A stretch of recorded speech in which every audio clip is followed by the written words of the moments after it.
A'udhu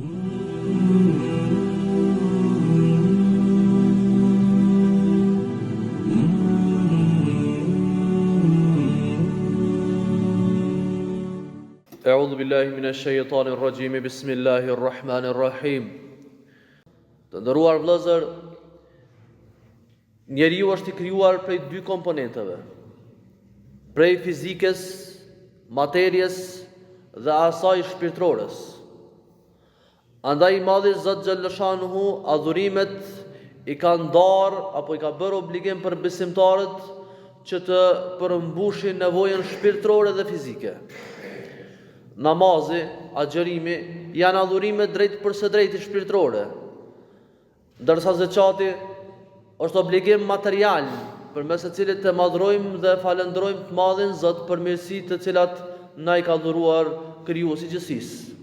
Bamirësia ndohet në dy lloje. Ajo e cila është obligim, e që ne e quajmë zeqat, dhe ajo e cila është vlerë vullnetare, ndihmë vullnetare, e që është shumë dimensionale. Andaj sadaka ka forma dhe metoda të ndryshme, të cilat ka mundësi njeriu mi pas në dispozicion dhe me i shfrytzuar në çdo çast dhe në çdo moment. I Madhi Zot xhallashanuhu ka garantuar që çdo gjallëse do t'i sigurojmë mbijetesën e saj. Dhe ka thënë: "Wa ma min dabbatin fil ardi illa ala Allahi rizquha." Nuk ka gjallësë në sipërfaqen e tokës e që të Zoti mos ta ketë të siguruar rrezikun i darën. Ky është garancioni i Zotit për çdo krijesë. Andaj çfarë mendon njeriu për qenie njerëzore që është krijesa më e dashur e Zotit xhallashanuhu? Sigurisht që i darja jonë, rreziku jonë janë të siguruara, janë të premtuara, janë të garantuara nga krijuesi i gjithësisë.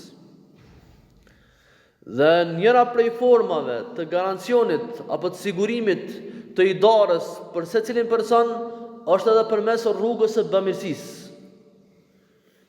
Duke ditur i Madhi Zot xhallashanuhu që njeriu është gabimtar, harron, mund të neglizhojë proceset e caktuara, ai ka bërë obligim që besimtari ta shtrijë dorën e mëshirës, rahmetit, ndihmës ndaj atij i cili ka nevojë. Dhe për këtë arsye, i Madhi Zot në Kur'anin familjar thot: "Khudh min amwalihim sadaqatan tutahhiruhum wa tuzakkihim biha." Pejgamberi alayhis salam i drejtohet i Madhi Zot duke i thënë: "Merr prej pasurisë së besimtarëve sadaqatan tutahhiruhum, zakat, që me pastru, fjalat tahara, në gjuhën arabe, zakonisht përdoret për pastrim material. Dhe me thonë të pastros pasurin e të pasurit. Sepse në momentin që ti i obliguar për me dhonë zëqatin, dhe nuk e ke dhënë atë, atë i përqindja zëqatit që duhet për me dhonë, nuk është pasurie jotja, aja është e përzirë me një pasuri që për ty është haram me mbajnë pronësin tëne. E kur të japsh atë, e pastron pasurin tëne, e ke bo halal plot për shfrytëzimin tënd. Tutahhiruhum wa tuzakkihim biha. E ka përdori Madhi Zot fjalën tahara, pastrim, dhe tezkije që praktikisht origjina dy fjalëve do të thotë pastrim. Por fjala tahara për qëllim pastrimin e materjes, e pasurisë tonë, ndërsa tezkije për pastrimin e shpirtave tonë. Khudh min amwalihim sadaqatan tutahhiruhum wa tuzakkihim biha, që të pastrosh pasurinë dhe shpirtat e besimtarëve. Allahu xhallashanuhu në një ajet tjetër të Kuranit thot: "Wa ma umiru illa liya'budu Allaha mukhlisina lahu ad-din." Dhe njerëzit nuk janë të obliguar me diçka tjetër përveç se që të adhurojnë Zotin xhallashanuhu me adhurim të sinqert, wa yuqimus salata wa yu'tuz zakat, që të falin namazin dhe të japin zakatin. I Madhi Zot xhallashanuhu në këtë ajet Kuranit po thotë që pjesë e sinqeritetit, adhurimit ton ndaj krijuesit të gjithësisë është falja namazit dhe dhënia e zakatit. Parafërsisht në Kur'anin familjar dhënia e zakatit përmendet, apo zakati si zakat përmend dikun ndoshta në 80 vende në Kur'an, dhe kjo tregon për rëndësinë e madhe që ka zakati dhe shumë herë vije bashkë me namazin e ajetit të Kur'anit. Hadithin e njohur të pejgamberit sallallahu alaihi wasallam kur ka thënë bunya al-islamu ala khamsin shahadatu an la ilaha illa Allah wa anna Muhammadar rasulullah wa tuqimu as-salata wa tu'ti az-zakah, thotë është ngritur Islami në 5 shtylla: faljen, dëshmia se nuk ka zot tjetër përveç Allahut dhe se Muhamedi alayhi salam është rob dhe i dërguar i tij, falja namazit dhe dhënia zakatit. Kjo tregon që i madhi Zot xhaleshanu ka garantuar i darën për secilin krijesë, e veçanërisht për njeriu. Dhe dhënia e zakatit nuk është në dëshirën tonë apo don apo s'po don. As nuk është që ti duke i bën ndonjë herë të veçantë dikujt sepse ajo është pasuria jote, ja. Ajo hiset dikujt tjetër. Dhe dikush mundet me thonë shumë thjesht dhe lehtë: "O hoxha vendi unë kam punu natë ditë, e kom bë me djerës këtë pasuri. E si me pas hiset dikush në pasurinë time." Nalo dhe shiko se cilat janë arsyet apo faktorët që ti e boj pasur. A nuk është pasuria të cilën ti e posedon prej Zotit që ta ka dhënë ty? Sikur Zoti të mos ta kishte dhënë mendjen, a kishe mujt me bë këtë pasuri? Mos ta kishte dhënë Allahu shëndetin, a kishe mujt me bë këtë pasuri? Mos kishte pas njerëz në këtë vend për me bleje për me shit, a kishe bë këtë pasuri ti? Sigurisht që jo. Andaj ata njerëz të cilët jetojnë dhe veprojnë ti me ta, ata janë faktorë që ti e boj pasur. Prandaj kanë hise sa do pak, një hise të vogël në pasurinë që ty ta ka dhënë Allahu, që të paktën ata me jetuar një jetë të dinjitetshme, njerëzore, duke pas apo duke ruajtur krenarinë e tyre personale. Zakat po çoj ka 1% e pasurisë, jo këtë pasuria.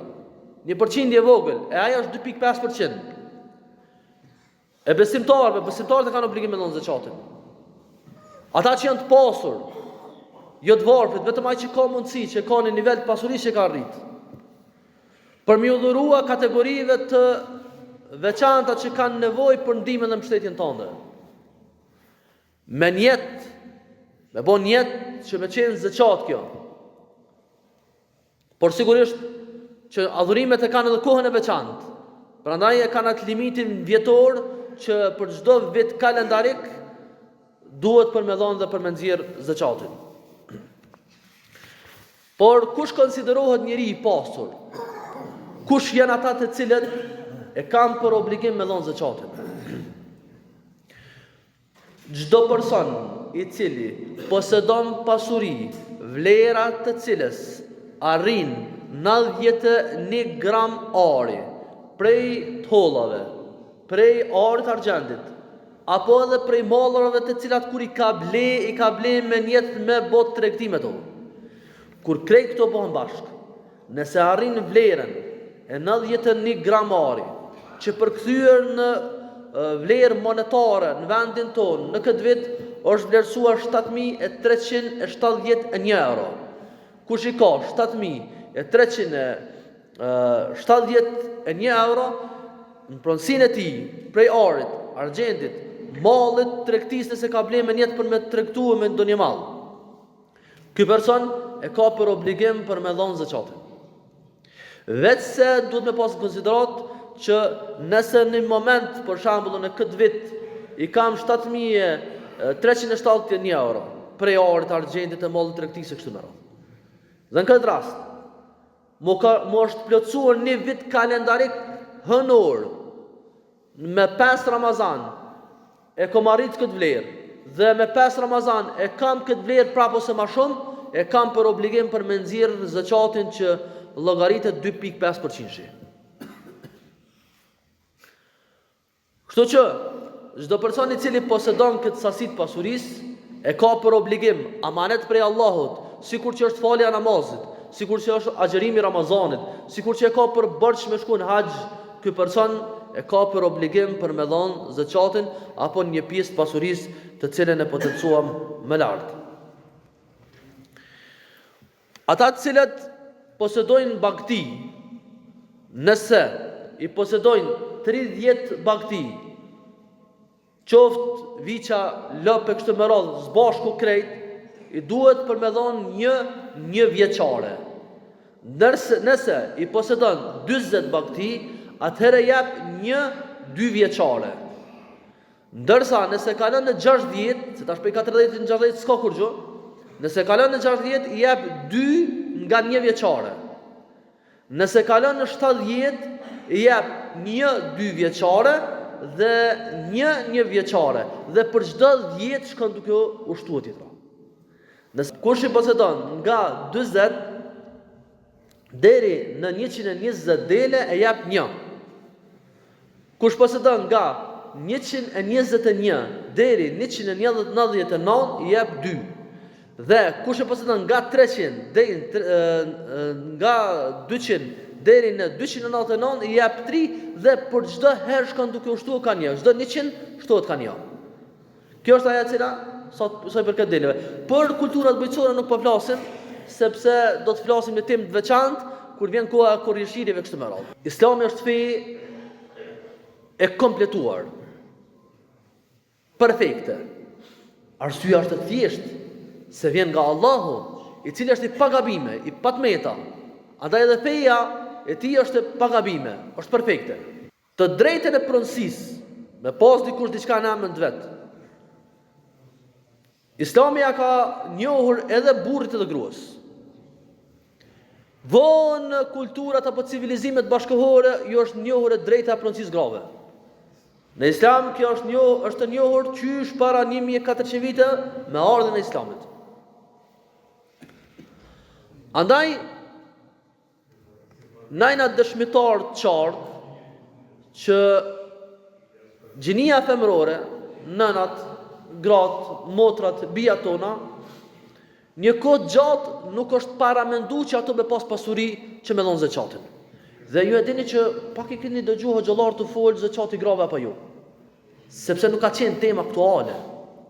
Populli jon ka jetuar në situata të vështira, në fukarallëk të iskajshëm, gjendje të vështirë, saqë krejt familja është dashur të angazhu për me mbijetu. E lemo për me dhonë zeqata për ngjajshme. Prandaj kjo temë nuk është trajtuar shumë. Sot gratë punojnë, posedojnë pasuri të ndryshme, angazhohen me punë të ndryshme, kanë dhurata të ndryshme, kanë stoli të ndryshme, prandaj ato ose shumë prej tyre sot janë të pasura. Edhe në vlerën edhe në emër të tyre ka pasuri të theksueshme të cilat shumë herë mujnë me arrit nivelin për me dhonë apo që duhet për me dhonë zeqatin, që është obligim për besimtarët.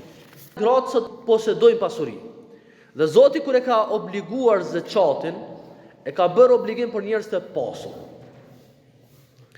Dhe tash, nëse gratë janë të pasura, kanë pasuri, orë apo argjend, parë kesh, dhe kur mbledhen këto, e arrin vlerën e të trajtuarit i pasur në Islam, atëherë me çfarë të drejtë na kena me i thonë asajna që ti se ki obligim zeqatin. Allah po thotë merr prej pasurisë besimtarëve. Përfshin gratë e burrat. Dhe nëse ajo quhet apo trajtohet e pasur, e ka për obligim për me dhënë zeqatin. Nganjëherë në disa mendime juridike vinë se po ka dikush që ka thonë ndryshe. E dim që ka që mendime të tjera. Mirë po kur vinë mendime të ndryshme, pro dhe të kontra, na veprojna me mendimin i cili e shton adhurimin e besimtarëve. Me mendimin i cili i afron besimtarët ma shumë e Zotin. E afrimi ma i madh i njeriut me Allahun është kur i kryen farzët raport me krijuesin. Hadithin e njohur an Omar bin Shajbe an ebihi an jaddihi. Ky hadith apo ky varg i transmetimit, për cilin disa dietar kanë thënë që është i dobt, është punuar temë magjistrature në Jordani, domethënë bën hulumtim shkencor i pranuar prej universitetit si hulumtim i sakt dhe është trajtuar që ky hadith është i sakt. Thot, ka ardhur një grua me çikën e vet të pejgamberit alayhis salam. Dhe ajo vajza i ka pas disa një 2 gjerdana të arit. Pejgamberi alayhis salam e ka pyet, a jep zeqatin e kësaj këtyre 2 gjerdanave që i kije? Ajo ka thënë jo. E pejgamberi alayhi salam e ka pyet, ka thonë, a don ti që mi t'i vendos 2 gjerdana të zjarrit Allahu xhalshon ditën e gjykimit? Aja sigurisht që pa e thonë asnjë fjalë ka marrë atë gjerdana dhe ja ka qit pejgamberit sallallahu alaihi wasallam përpara, ka thonë krejt me rri. Për hatër të Zotit dhe për hatër të pejgamberit alayhi salam, sepse ne duhet që Zoti më qenë razim me mua. Për këtë hadith që Shuaib ar-Rauti thotë që është hasan. Hadithi është i pranueshëm dhe duhet me punu me të edhe nëse është hasan. E lëmë nëse është sahih i saktë pa kontestueshëm saktësia e tij. Abdullah ibn Mas'udi i thot gruas vet, thot jepë zakatin e arit që kije. Bejhaqiu thot që asnjë hadith i cili thot që gratë janë të lirume nga zakati i stolive nuk është i pranueshëm. Asnjë. Nuk është i saktë. Prandaj parimi në Islam është që njeriu i pasur duhet të dhon zakatin. Kemi hadithe të cilat janë të pranueshme që duhet për më dhon zakati. Dhe sot gratë, nënat, motrat tona janë ato të cilat posedojnë pasuri, punojnë, kanë angazhime, kështu me radhë, trashëgojnë nga prendet, nga vëllezërit, nga burrat e tyre, sasitë të ndryshme të pasurisë, andaj kjo është hisja e zakatit të hisja të varfrit. E ti po tutesh sepse cili pretendimi kryesor që gratë nuk e kanë për obligim me dhënë zakatin, thuhet se aja nuk po punon me atë, po ti ke pasurinë në dorë, e ke në dispozicion me punu, e ke në dispozicion me shfrytzu, atëherë në faj është yti jo që ti nuk je pasur.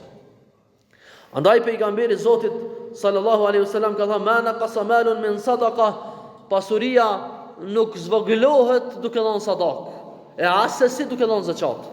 Prandaj pretendimi dhe frika që po paksohet pasuria e sajna për këtë arsye mos e jap zakatin, atëherë pejgamberi Zotit thotë mos u frikso se pasuria nuk zvogëlohet. Atëherë Zoti jap bereqet, e shton i madh i Zot në forma të cilat ti nuk mundesh as me paramendu, pasi që kjo është premtim i pejgamberit Zotit nga ana e madhit Zot xhallashahu wa xhalla xhelal. Për shembull, burri i posedon 5000 euro, gruaja i posedon 5000 euro. Nuk bëhen bashkë pasuritë. Nëse dy parti kanë ka 5000 euro, atëherë se kanë arrit asnjëra pal nuk e ka arrit vlerën e të trajtuarit i pasur 7370 euro që tham. Nëse burri ka 8000 euro, ka obligim për 8000 euro. Nëse gruaja ka parë veta personale, 2000 euro nuk e jap zakatin për 2000 euro, sepse nuk është e pasur. A nëse të dytë i kanë ka 8000 euro, të dytë duhet për me dhon zakatin. I kanë 50000 euro për shembull, ja kam dhon borxh dikujt 20000 euro, a do të më dhon borxhin për 50000 apo për 30000, sepse 50 i kam krejt, po 20 i ka filonis, ja kam dhon borxh atina. A do të më dhon për 50 apo për 30? Praktikisht pasuria tërë është e jotja. Dhe ti s'ja ke fal atina, se nëse ja ke fal, në rregull, ti jam për 30. Mirë, po ti gjithë thua që e pasuria jamja. Dhe ai e pranon që portën tua dhe komi ti kthy. Prandaj ti i pasur dhe ki 50000 euro praktikisht. Dhe jap pasurinë në total.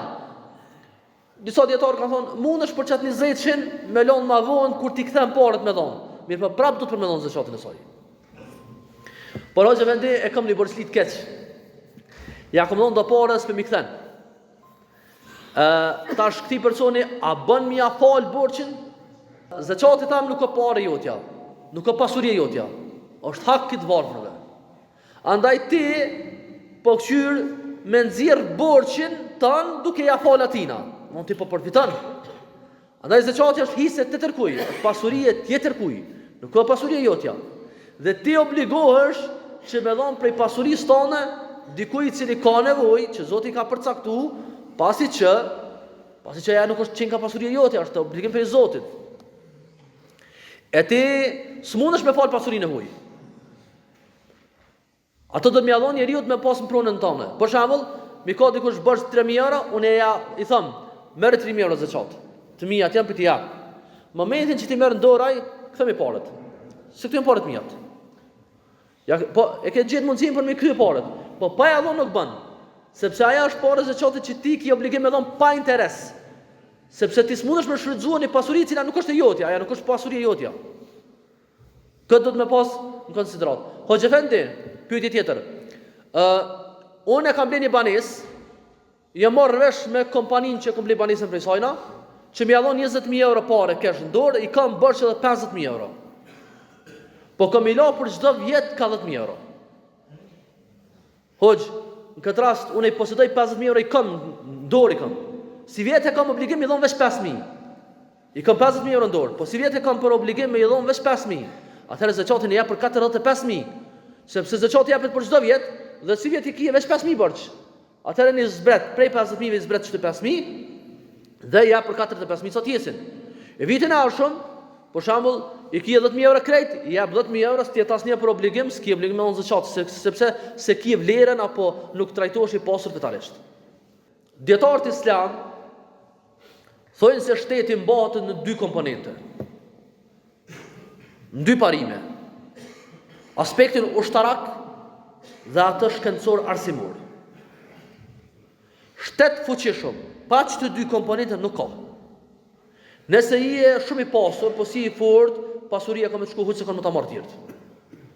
Po dhe nëse i e shumë i fuqishëm në aspektin ushtarak, s'ki e njerës të shkollum që me ruajt atë, me bo strategji, prap nuk të krymë punë kur gjë. Andaj dietarët islam kanë thonë që ai i cili është në fushë betejë dhe nxënësit të dijes lejohet me ia dhënë zakatin edhe nëse është i pasur, e lërë më nëse është i varfër. Për shkak të rëndësisë të madhe që kanë shoqëri këtu. Duke dashur që me ngrit dëshiren, ambicien që njerëz më u shkollu sa më shumë dhe me dashur dhe me rujt sa më shumë vendin e tyre.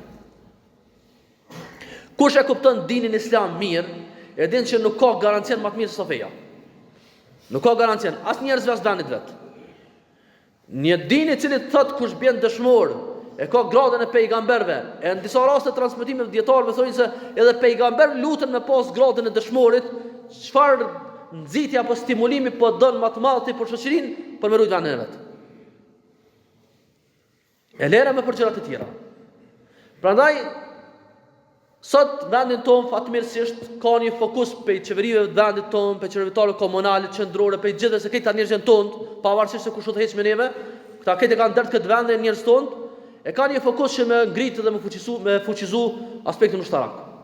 Por aspektin fetar islam na e ka lënë pa kondash. E kjo nuk ka ndonjë mbështetje shtetërore. Për këtë arsye, ndoshta gjëja më e mirë që bëhet, e që është mirë për me pas në fokus, është ndihmat e cilat dhurohen për nxënësit e mësim besimit. Unë personalisht duke paraqitur si projekt para juve njërin prej angazhimeve tona edhe personale, por edhe institucionale, sepse nxënësit e cilët shkollohen jashtë vendit tonë, në botën arabe që mësojnë fjalën e Zotit, ata njerëz nuk kanë mundësi me krye shkollë shumica absolute me ndihmat familjare, sepse janë vlera të larta. Bashkia Islame ka dhënë ka 1.000 euro për secilin person që shkollohet jashtë. Sot 500 euro kushton vetëm bileta. Asgjë më shumë. Prandaj kemi bërë një organizim që unë personalisht merrem me to dhe ndoshta pjesën më të madhe organizative dhe menaxhuese e bëjmë vetë. Një organizim që më mbledh prej sadakave, ndihmave të njerëzve që më dhon bursa nxënësave tonë, bursa të dinjitetshme. Që ai e paguon shkollën, e paguon banimin, edhe e paguon edhe ushqimin dhe jetën për me jetu atje. Prandaj kush ka dëshirën dhe vullnetin që me kontribuon këtë aspekt mund për me komuniku, ose përmes imamit, ose përmes neve, ose përmes formave të ndryshme që me kontribuon këtë aspekt sepse është proces shumë i rëndësishëm. Duhet me potencuar një element. Çdo parë e cila vjen në këtë fond, na gjithherë regjistrojnë fondi për student. Dhe atë por janë dome vetëm për studenta, për asgjë tjetër. Dorëzohen gjithë llogaritë Bashkisë Islame. Ja sjellën faturën secilit person. Merren vendimet për institucionit. Parat qiten në mënyrë elektronike tek nxënësit. Kemi 18 studentë që janë duke u shkolluar për momentin. Për momentin janë 18 studentë. Dhe me ata studenta kena komunikim javor, ligjërata javore, jo vetëm i quhe, bojnë çka doin, jo kemi ligjërata javore me ta. Që me përcjell procesin. Raportet e çdo semestër apo gjysmëvjetori marrëm gjithherë me këshyrë se sa po mësojnë dhe çfarë po bëjnë. Prandaj mendoj që njëra prej vendeve apo situata më të mira për me kontribuar sigurisht që është nxënësit e dijes dhe ky vend është besoj më ideali. Kur i ndihmon ti në nxënësi kemi ndihmuar fukaraje, ne të gjori, ne njeriu i cili s'e ka kur kam prej familjes vetëm vend huaj, mbi gjitha kemi ndihmuar një person i cili mëson fjalën e Zotit. Realisht përmes kësaj sadaka apo zakati ti ke godit 4 objektiva me një herë. E kështu që të na mundsof Zoti që me arrit shpërblimet sa më të mëdha të Zotit xhaleshanuhu dhe na boft Allahu ushtar dhe shërbyes këtij dini dhe fjalës së madhe të Zotit xhaleshanuhu. Alhamdulillahi rabbil alamin.